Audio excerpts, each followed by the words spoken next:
വേണ്ടി നിങ്ങൾ എല്ലാവരും ഫുൾ ഹാർഡ് വർക്ക് ചെയ്തുകൊണ്ടിരിക്കുകയായിരിക്കും അല്ലേ? സോ അതിനെ ഒന്ന് ഈസിയായി കൂളാക്കാൻ വേണ്ടിയിട്ട് കുറച്ച് ടിപ്സ് ആൻഡ് ട്രിക്സുമായിട്ടാണ് ഈ വീഡിയോയുടെ കൂടെ മിസ് വന്നിട്ടുള്ളത്. ഓക്കെ, സോ റീഡിംഗ് കോംപ്രിഹെൻഷൻ എന്നുള്ള ടോപ്പിക് നിങ്ങൾക്ക് എല്ലാവർക്കും ഫെമിലിയർ ആയിരിക്കും. നമ്മുടെ ഇംഗ്ലീഷിൽ ഒരു 3/4 അല്ലെ, അത്രയും തന്നെ മാർക്ക് വരുന്ന ഒരു ക്വസ്റ്റ്യൻ ആണ് നമ്മുടെ റീഡിംഗ് കോംപ്രിഹെൻഷൻ എന്നുള്ള ഒരു സെക്ഷൻ അല്ലേ. സോ പല ടൈപ്പ് റീഡിംഗ് കോംപ്രിഹെൻഷൻസ് ഉണ്ടാവും. 3 ടൈപ്പാണ് ആക്ച്വലി നിങ്ങൾക്ക് ഉണ്ടാവാറുള്ളത്: ഫാക്ച്വൽ, നറേറ്റീവ്, ലിറ്റററി. ഇങ്ങനെ 3 ടൈപ്പ് ഓഫ് പാസേജസ് തരും ആൻഡ് അതിൽ നിന്നും നിങ്ങൾക്ക് ക്വസ്റ്റ്യൻസ് ചോദിക്കും. ഓക്കെ, അപ്പൊ നിങ്ങൾക്ക് എല്ലാവർക്കും അറിയായിരിക്കും എന്താണ് റീഡിംഗ് കോംപ്രിഹെൻഷൻ എന്നുള്ളത്. കാരണം നിങ്ങൾ ചെറിയ ക്ലാസ് തൊട്ട്, ഇപ്പോൾ മിസ് പറയുകയാണെങ്കിൽ ഫസ്റ്റ് സ്റ്റാൻഡേർഡ് തൊട്ടിട്ട് ഇങ്ങനെ പാസേജ് തന്നിട്ട് അതിൽ നിന്നും ക്വസ്റ്റ്യൻ ചോദിക്കുന്നത് നിങ്ങൾ ഒരുപാട് പ്രാക്ടീസ് ചെയ്തിട്ടുള്ള കാര്യമാണ്. സോ അതിൻ്റെ ഒരു ലെവൽ അപ്പ് ആയിരിക്കും എന്ത്, ഈ ഒരു റീഡിംഗ് കോംപ്രിഹെൻഷൻ എന്നുള്ള അവർ നമ്മുടെ CUET ചോദിക്കുന്ന ക്വസ്റ്റ്യൻസ്. കുറച്ചും കൂടി ലെവൽ കൂടുന്നേ ഉള്ളൂ, പക്ഷെ സെയിം കാര്യങ്ങൾ തന്നെയാണ്. സോ ഈ ഒരു റീഡിംഗ് കോംപ്രിഹെൻഷൻ നമ്മുടെ എക്സാമിന് ഈസി ആയിട്ട് ക്രാക്ക് ചെയ്യാൻ വേണ്ടിയിട്ട് കുറച്ച് ടിപ്സ് ആൻഡ് ട്രിക്സ് ആണ് മിസ് പറയാൻ പോകുന്നത്. ഓക്കെ, അപ്പൊ ഫസ്റ്റ് കാര്യം നിങ്ങൾ ആലോചിക്കുക, കീപ് മൂവിങ് ഫോർവേഡ്. നിങ്ങൾ മുന്നോട്ട് പോവുക.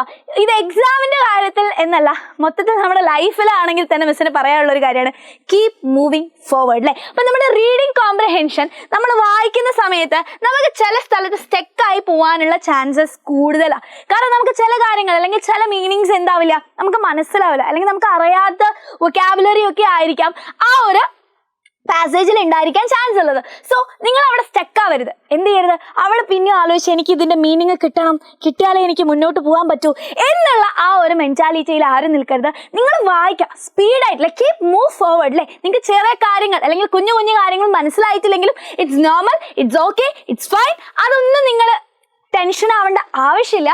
So read without looking back to avoid get stuck in reading. അപ്പൊ നമ്മുടെ എക്സാമിന് വളരെ ഇമ്പോർട്ടൻ്റ് ആയിട്ടുള്ള ഒരു കാര്യമാണല്ലേ സമയം എന്നുള്ളത്. സോ സമയം ലാഭിക്കാൻ വേണ്ടിയിട്ട് നിങ്ങൾ ഏറ്റവും കൂടുതൽ ഈ യൂസ്ഫുൾ ആയിട്ടുള്ള ഒരു ടിപ്പ് കൂടിയാണിത്. നിങ്ങൾ മുന്നോട്ട് പോവുക. എവിടെയെങ്കിലും സ്റ്റക്ക് ആയാൽ അവിടെ നിന്ന് അതിനെപ്പറ്റി ആലോചിച്ച് ഇങ്ങനെ ചിന്തിച്ച് നിൽക്കരുത്. കാരണം നമുക്ക് ടൈമും എന്താണ് വളരെ ഇമ്പോർട്ടൻ്റ് ആയിട്ടുള്ള ഒരു കാര്യമാണ്. ആൻഡ് റീഡിംഗ് കോംപ്രിഹെൻഷൻ പ്രത്യേകിച്ച് നിങ്ങൾ ആൻസർ ചെയ്യുന്ന സമയത്ത് നിങ്ങൾ അവിടെ സ്റ്റെക്ക് ആവരുത്.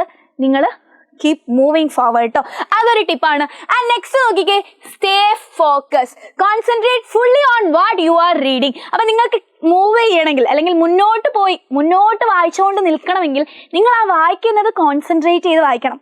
വെറുതെ ഇങ്ങനെ വായിച്ചു കഴിഞ്ഞാൽ എന്താവില്ലേടാ, നിങ്ങൾക്ക് മുന്നോട്ട് ഇങ്ങനെ പോവുകയുള്ളൂ, ഒരു കാര്യം ആൻസർ ചെയ്യാൻ വേണ്ടി പറ്റില്ല. സോ നിങ്ങൾ എന്ത് ചെയ്യണം, കോൺസെൻട്രേറ്റ് ചെയ്തിട്ട് വേണം വായിക്കാൻ വേണ്ടിയിട്ട്. നിങ്ങൾ ആ ഒരു ഒറ്റ വായന തന്നെ എന്തായിരിക്കണം, ഫുൾ തലയിലേക്ക് എടുത്തിട്ട് വേണം നിങ്ങൾ വായിക്കണം. ഓക്കെ, ഫുൾ കോൺസെൻട്രേറ്റഡ് ആയിട്ട് വേണം നിങ്ങൾ എന്ത് ചെയ്യാൻ വേണ്ടിയിട്ട്, ഫുൾ കോൺസെൻട്രേഷനിൽ വേണം നിങ്ങൾ വായിക്കാൻ വേണ്ടിയിട്ട്. വേറെ ഡിസ്ട്രാക്ഷൻസിലൊന്നും ആവരുത്. നിങ്ങൾ അതിനുള്ള കുറച്ച് ഈസി ടിപ്സ് മിസ് പറഞ്ഞു തരാം. നിങ്ങൾ എന്ത് ചെയ്യുക, അണ്ടർലൈൻ ചെയ്തുകൊണ്ട് വായിക്കുക. ഇൻ ദ സെൻസ് വരയ്ക്കണം എന്നില്ല, നിങ്ങൾക്ക് എന്ത് ചെയ്യാൻ പറ്റും, ഇങ്ങനെ ജസ്റ്റ് പെൻസിൽ വെച്ചിട്ടോ പേന വെച്ചിട്ടോ ഒക്കെ അണ്ടർലൈൻ ചെയ്ത് വായിക്കാം. ഇനി പെന്നും പെൻസിലും ഒന്നും ഉപയോഗിക്കണമെങ്കിൽ കൈ വെച്ചിട്ട് എന്ത് ചെയ്യാം, നിങ്ങളത് മാർക്ക് ചെയ്ത് വായിച്ചു പോവുക. സോ അങ്ങനെ ചെയ്ത് കഴിഞ്ഞാൽ നമ്മുടെ കോൺസെൻട്രേഷൻ ഇംപ്രൂവ് ചെയ്യാനുള്ള ഒരു ടിപ്പാണത്. ജസ്റ്റ് താഴെ ഇങ്ങനെ പെൻസിലോ പെന്നോ വെച്ച് വായിക്കുക, അല്ലെങ്കിൽ നിങ്ങളുടെ ഫിംഗേഴ്സ് വെച്ചിട്ടായാലും അങ്ങനെ താഴെ വെച്ച് വായിച്ചു കഴിഞ്ഞാൽ അത് നിങ്ങളുടെ കോൺസെൻട്രേഷൻ ഇംപ്രൂവ് ചെയ്യും.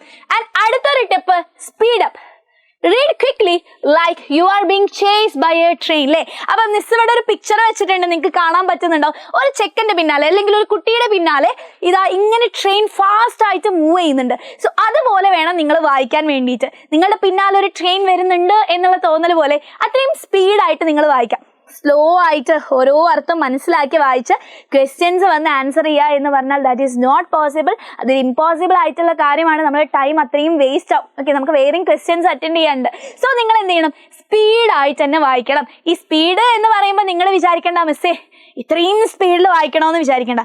നിങ്ങളുടെ മാക്സിമം സ്പീഡ്, നിങ്ങൾക്ക് വായിക്കാൻ വേണ്ടിയിട്ട് നിങ്ങളുടെ ഒരു മാക്സിമം സ്പീഡ് ഉണ്ടാവും അല്ലേ, ആ ഒരു സ്പീഡിൽ വായിച്ച് പഠിക്കുക. ഓക്കെ, പ്രാക്ടീസ് ചെയ്യുക. അപ്പൊ റീഡിംഗ് കോംപ്രിഹെൻഷൻ ക്രാക്ക് ചെയ്യാൻ വേണ്ടിയിട്ട് മിസ്സിന് ഏറ്റവും കൂടുതൽ പറയാനുള്ള കാര്യമാണ് practice makes you perfect. Okay, so practice ചെയ്തിട്ടാണ് ആ ഒരു സ്പീഡൊക്കെ നമ്മൾ കൂട്ടി വരിക. ഇപ്പൊ മിസ് ക്ലാസ് എടുത്തപ്പോഴും കുറേ കുട്ടികൾ മിസ്സിനോട് പറഞ്ഞ കാര്യം എന്താ വെച്ചാൽ, മിസ് ആൻസർ കിട്ടുന്നുണ്ട്, പക്ഷെ ഞങ്ങൾക്ക് സമയം എടുക്കുന്നുണ്ട്, പെട്ടെന്ന് ആൻസർ ചെയ്യാൻ പറ്റുന്നില്ല. കാരണം എന്താണ്, നിങ്ങൾ പ്രാക്ടീസ് ചെയ്താൽ മതി. അപ്പോൾ ഒരു 4-5 ക്വസ്റ്റ്യൻ നമ്മൾ ഒരുമിച്ച് ചെയ്ത് കഴിഞ്ഞാൽ 5ാമത്തെ ക്വസ്റ്റ്യൻ നിങ്ങൾക്ക് എന്ത് ചെയ്യാൻ പറ്റും, ഈസി ആയിട്ട് ചെയ്യാൻ വേണ്ടി പറ്റും. ഓക്കെ, സോ സ്പീഡിൽ തന്നെ എന്ത് ചെയ്യുക, ചെയ്ത് പഠിക്കുക. ഓക്കെ, നെക്സ്റ്റ് കാര്യം mental map. create a rough idea of the passage to find answers faster. So നമ്മൾ പാസേജ് വായിക്കുമ്പോൾ ആ ഒരു പാസേജ് എന്തിനെ പറ്റിയിട്ടാണെന്നുള്ള ഒരു റഫ് ഐഡിയ നിങ്ങൾ മനസ്സിലുണ്ടാക്കാം. അപ്പോൾ നിങ്ങൾക്ക് വായിക്കുമ്പോൾ കുറച്ചും കൂടി മനസ്സിലാക്കാൻ പറ്റും. ഓക്കെ, അപ്പോൾ ആ ഒരു പാസേജസ് വായിക്കുമ്പോൾ നിങ്ങളുടെ മൈൻഡിൽ ഒരു മാപ്പ് പോലെ ഇങ്ങനെ ഉണ്ടാക്കാം. ഓക്കെ ഓക്കെ, ഇന്ന കാര്യത്തിനെ പറ്റിയിട്ടാണ് ആ ഒരു കഥ, അല്ലെങ്കിൽ ഇന്ന കാര്യത്തിനെ പറ്റിയിട്ടാണ്. ഇപ്പോൾ ഗാന്ധിജീനെ പറ്റിയിട്ടുള്ള ഒരു ഫാക്ച്വൽ പാസേജ് ആണെങ്കിൽ ഗാന്ധിജീനെ പറ്റിയിട്ടാണ് പറയുന്നത് ആൻഡ് ഇന്ന കാര്യങ്ങളാണ് എന്നുള്ളത് നിങ്ങൾക്ക് മനസ്സിലായ കാര്യങ്ങൾ ഒരു മെന്റൽ മാപ്പ് ഉണ്ടാക്കി വെക്കുക. സോ അത് ക്വസ്റ്റ്യൻസ് ആൻസർ ചെയ്യുമ്പോൾ നിങ്ങൾ ഈസി ആക്കും. ഓക്കെ, ആൻഡ് അടുത്ത കാര്യം സ്കിപ്പ് അൺനെസസറി. ഇത് ഇമ്പോർട്ടൻ്റ് ആയിട്ടുള്ള കാര്യമാണ്. സോ മിസ് കുറേ അപ്രോച്ചസുകളൊക്കെ നിങ്ങൾക്ക് പറഞ്ഞു തരും. ആദ്യം പാസേജ് വായിക്കണോ, പിന്നെ ക്വസ്റ്റ്യൻ വായിക്കണോ, അല്ലെങ്കിൽ ക്വസ്റ്റ്യൻ വായിച്ചിട്ട് പാസേജ് വായിക്കണോ. സോ അത് നിങ്ങളുടെ കൺവീനിയൻറ്റിനനുസരിച്ച്, അല്ലെങ്കിൽ നിങ്ങൾക്ക് എങ്ങനെയാണോ അത് ഈസി ആയിട്ട് ആൻസർ ചെയ്യാൻ പറ്റുന്നത് അതുപോലെയാണ് നിങ്ങൾ ആ ഒരു അപ്രോച്ച് സെലക്ട് ചെയ്യേണ്ടത്. സോ ആ ഒരു അപ്രോച്ച് പറയുന്ന സമയത്ത് നമ്മൾ പറയും നമുക്ക് എന്ത് ചെയ്യാൻ പറ്റും, കീവേഡ്സ് നോട്ട് ചെയ്തിട്ട് നമുക്ക് ആൻസർ ചെയ്യാൻ വേണ്ടി പറ്റും. ചില ലിറ്റററി അല്ലെങ്കിൽ ചില നെറേറ്റീവ് പാസേജസുകളിലൊക്കെ നമുക്ക് എന്ത് ചെയ്യാൻ പറ്റുമോ, കീവേഡ്സ് നോട്ട് ചെയ്ത് ആ കീവേഡ്സ് പാസേജിൽ എവിടെയാണ് വരുന്നതെന്ന് നോക്കിയിട്ട് നമുക്ക് ആൻസർ ചെയ്യാൻ വേണ്ടി പറ്റും. അപ്പോൾ ആ സമയത്തൊക്കെ അങ്ങനെ ചെയ്യുന്ന സമയത്ത് നമ്മൾ എന്ത് ചെയ്യാം, നമുക്ക് ആവശ്യമില്ലാത്ത കാര്യങ്ങൾ, അല്ലെങ്കിൽ ഈ ഒരു ക്വസ്റ്റ്യൻസിൽ ഈ ഒരു പാസേജിൽ ഈ ഒരു പാർട്ട് ഇമ്പോർട്ടൻ്റ് അല്ല. അപ്പോൾ നമ്മൾ ആദ്യം ക്വസ്റ്റ്യൻസ് ആണ് വായിക്കുന്നതെങ്കിൽ ഈ ഒരു പാസേജിൽ ഇത്രയും പാരഗ്രാഫ് ഉണ്ടെങ്കിൽ അതിൽ ഈ ഒരു പാർട്ട് എന്തല്ല, ഇമ്പോർട്ടൻ്റ് അല്ല. സോ അവിടെ സ്കിപ്പ് ചെയ്ത് വായിക്കാം. സ്കിപ്പ് ചെയ്ത് വായിക്കുക എന്ന് പറഞ്ഞാൽ അവിടെ വായിക്കാതിരിക്കല, വായിക്കാം, പക്ഷെ അത് നമ്മൾ തലയിലേക്ക് എടുക്കണ്ട. ഓക്കെ, നമുക്ക് അവിടെ എന്ത് ചെയ്യണ്ട, സ്ട്രെസ് ചെയ്ത് വായിക്കേണ്ട ആവശ്യമില്ല. സോ ആ ഒരു പാറ്റേൺ കൂടി നിങ്ങൾക്ക് ഫോളോ ചെയ്യാം. അത് അടുത്ത കാര്യമാണ് get the whole picture, try to understand the overall content. നേരത്തെ പറഞ്ഞ കാര്യം തന്നെയാണ്, നമ്മുടെ ആ ഒരു പാസേജിൽ എന്തിനെ പറ്റിയിട്ടാണ് പറയുന്നത്, ആ ഒരു ഓവറോൾ കോണ്ടന്റ്, ആ ഒരു കോണ്ടന്റ് എന്താണെന്നുള്ളത് എൻ്റെ മക്കൾ മനസ്സിലാക്കാൻ വേണ്ടിയിട്ട് ശ്രമിക്കുക. റെഡി? സോ ഇനി നമുക്ക് എന്ത് ചെയ്യാം, ദിസ് ഈസ് വെരി ഇമ്പോർട്ടൻറ്റ്. നമ്മൾക്ക് പല അപ്രോച്ചസുകളുണ്ട്. റീഡിങ് കോംപ്രഹെൻഷനെ നമ്മൾ നേരിടുമ്പോൾ നമ്മൾ ശ്രദ്ധിക്കേണ്ട കുറച്ച് അപ്രോച്ചസുകളുണ്ട്. അതെന്തൊക്കെയാണെന്ന് നമുക്ക് നോക്കിയാലോ. സോ ഇതാണ് മിസ് പറഞ്ഞത്, നിങ്ങൾക്ക് ഏതാണോ ഈസി ആയിട്ട് തോന്നുന്നത്, നിങ്ങൾക്ക് ഏതാണോ സ്പീഡിൽ ചെയ്യാൻ പറ്റുന്നത്, അതിനനുസരിച്ച് വേണം ഇതിലേതെങ്കിലും അപ്രോച്ച് നിങ്ങൾ സെലക്ട് ചെയ്യാൻ. ഓക്കെ, അപ്പോൾ മിസ്സാണെങ്കിൽ ഈ ഒരു അപ്രോച്ചാണ് സെലക്ട് ചെയ്യുക. Preview questions, read answer. Okay, ഇതാണ് മിസ്സിന് വർക്ക് ചെയ്യുന്നതായിട്ട് അല്ലെങ്കിൽ വർക്ക് ചെയ്യുന്നതായിട്ട് തോന്നിയത്. ഓക്കെ, സോ നിങ്ങൾക്ക് ഏതാണോ വർക്ക് ചെയ്യുന്നത് അതാണ് നിങ്ങൾ എടുക്കേണ്ടത്. സോ കുറച്ച് അപ്രോച്ചസുകളുണ്ട്, ആ ഒരു അപ്രോച്ചസുകളും കൂടി നമുക്ക് നോക്കാം കേട്ടോ. Read then answer. ആദ്യം നിങ്ങൾക്ക് എന്ത് ചെയ്യാം, വളരെ കെയർഫുൾ ആയിട്ട് വളരെ കോൺസെൻട്രേഷനോട് കൂടി ആ ഒരു പാരഗ്രാഫ് മൊത്തം വായിക്കാം. എന്നിട്ട് നിങ്ങൾക്ക് ക്വസ്റ്റ്യൻസിലേക്ക് പോയിട്ട് എന്ത് ചെയ്യാം, ക്വസ്റ്റ്യൻസ് ആൻസർ ചെയ്യാം അല്ലേ. So read the passage carefully and then answer the questions. അതാണ് ഈ ഒരു method, read then answer. Next ഒരു മെത്തേഡ് എന്താ ഉള്ളത്, ആദ്യം ക്വസ്റ്റ്യൻസ് വായിക്കാം, എന്നിട്ട് ആ ഒരു പാരഗ്രാഫ് മൊത്തം വായിക്കുക, എന്നിട്ട് ആൻസർ ചെയ്യുക. സോ അങ്ങനെ ചെയ്യുമ്പോഴുള്ള ഗുണം എന്താണെന്ന് മനസ്സിലായോ? ഇത് മിസ് പ്രിഫർ ചെയ്യുന്ന ഒരു മെത്തേഡാണ്. കാരണം അങ്ങനെ ചെയ്യുമ്പോൾ നമുക്ക് ക്വസ്റ്റ്യൻ വായിക്കുമ്പോൾ അറിയാം, ഓ ഇന്ന പാട്ടിനാണ് ക്വസ്റ്റ്യൻ, അല്ലെങ്കിൽ ഇന്ന ക്വസ്റ്റ്യൻസ് ആണ് ചോദിച്ചിട്ടുള്ളതെന്ന്. അപ്പം മിസ് നേരത്തെ പറഞ്ഞതുപോലെ തന്നെ ആ ഒരു പാരഗ്രാഫ് നമ്മൾ വായിക്കുമ്പോൾ, ഓക്കെ റെഡി. സോ ആ ഒരു പാരഗ്രാഫ് നമ്മൾ വായിക്കുന്ന സമയത്ത് എന്താണ്, ഇതിൽ ആവശ്യമില്ലാത്ത കാര്യങ്ങൾ സ്കിപ്പ് ചെയ്യാൻ നമുക്ക് പറ്റും. ഓക്കെ, അപ്പോൾ നമ്മളൊരു പാരഗ്രാഫ് വായിക്കുമ്പോൾ ആവശ്യമില്ലാത്ത കാര്യങ്ങൾ നമുക്ക് എന്ത് ചെയ്യാം, ക്വസ്റ്റ്യനിൽ അത് ചോദിച്ചിട്ടില്ലെങ്കിൽ ആ ഭാഗം സ്കിപ്പ് ചെയ്ത്, എന്ന് വെച്ചാൽ അധികം സ്ട്രെസ് ചെയ്യാതെ നമുക്ക് വായിക്കാൻ വേണ്ടി പറ്റും. അത് നമ്മുടെ ടൈമും എന്ത് ചെയ്യും, ലാഭിക്കും. സോ ഈ ഒരു കാര്യം നിങ്ങൾക്ക് ചെയ്യാം. അപ്പോൾ just glance at the question, then read the passage to answer them. This helps focus your reading on what's necessary അല്ലേ. ആവശ്യമുള്ള കാര്യങ്ങൾ മാത്രം വായിച്ച് ആ ക്വസ്റ്റ്യൻ ആൻസർ ചെയ്യാൻ വേണ്ടി നിങ്ങൾ ഹെൽപ്പ് ചെയ്യും. ഇനി നെക്സ്റ്റ് ഒരു മെത്തേഡാണ് സ്പോട്ട് ആൻസേഴ്സ് ക്വിക്ക്ലി. എന്ന് വെച്ചാൽ ക്വസ്റ്റ്യൻസ് വായിക്കാം, ആദ്യം തന്നെ quickly scan the questions and then search the passage for specific answers to those question. എന്ന് വെച്ചാൽ കീവേഡ്സ് അല്ലെങ്കിൽ ആ ഒരു കീവേഡ്സ് വെച്ചിട്ട് ആൻസർ ചെയ്യുന്ന ഒരു രീതിയാണ്. ആദ്യം ക്വസ്റ്റ്യൻ വായിക്കുക, എന്നിട്ട് ആ ഒരു ക്വസ്റ്റ്യൻ്റെ ആൻസർ മാത്രം എന്ത് ചെയ്യുക, ആ ഒരു പാസേജിൽ തപ്പാം. ഇത് ഞാൻ അത്ര പ്രിഫർ ചെയ്യുന്നില്ല, കാരണം നമുക്ക് ചെറിയ മിസ്റ്റേക്സ് ഉണ്ടാവാൻ ചാൻസ് ഉള്ള ഒരു മെത്തേഡാണിത്. കാരണം നമ്മൾ ആ ഒരു പാസേജ് ഫുള്ള് വായിച്ചു കഴിഞ്ഞാൽ അവിടെ എന്തെങ്കിലുമൊക്കെ മിസ്റ്റേക്കിനുള്ള അല്ലെങ്കിൽ നമുക്കൊരു കോൺഫിഡൻസ് ഇല്ലാതെ വരാനുള്ള ചാൻസ് ഉണ്ട്. സോ ഈ ഒരു മെത്തേഡ് മിസ് അധികം പ്രിഫർ ചെയ്യുന്നില്ല. സെക്കൻഡ് മെത്തേഡ് ഓക്കെയാണ്, ക്വസ്റ്റ്യൻസ് വായിക്കുക, ആൻസർ ചെയ്യുക. ആൻഡ് ഈ ഒരു മെത്തേഡ് മിസ് എന്ത് ചെയ്യുന്നുണ്ട്, പ്രിഫർ ചെയ്യുന്നുണ്ട്.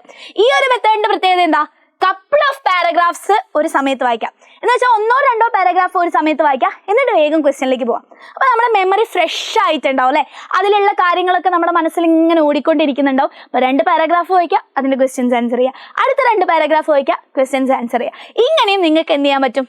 ഇത് നേരെ തിരിച്ചും ചെയ്യാം കേട്ടോ. 2-3 ക്വസ്റ്റ്യൻസ് വായിക്കുക, അതിൻ്റെ ആൻസർ ചെയ്യുന്ന പോലെ ഫസ്റ്റ് പാരഗ്രാഫ് അല്ലെങ്കിൽ 2 പാരഗ്രാഫ്സ് വായിക്കാം, അങ്ങനെയും നിങ്ങൾക്ക് ചെയ്യാം. സോ ഈ ഒരു രീതികളാണ് നമ്മുടെ പല അപ്രോച്ചസുകൾ നമുക്ക് എടുക്കാൻ പറ്റുന്നത്. സോ ഇതിൽ ഏതാണ് നിങ്ങൾക്ക് വർക്ക് ആവുന്നത് എന്നുള്ളത് നിങ്ങൾ താഴെ ഒന്ന് കമൻറ്റ് ചെയ്യുക കേട്ടോ. നിങ്ങൾ എല്ലാവരും ഈ ഒരു വീഡിയോൻ്റെ താഴെ കമൻറ്റ് ചെയ്യുക നിങ്ങൾക്ക് ഇതിൽ ഏതാണ് വർക്ക് ആവുന്നത് എന്നുള്ളത്.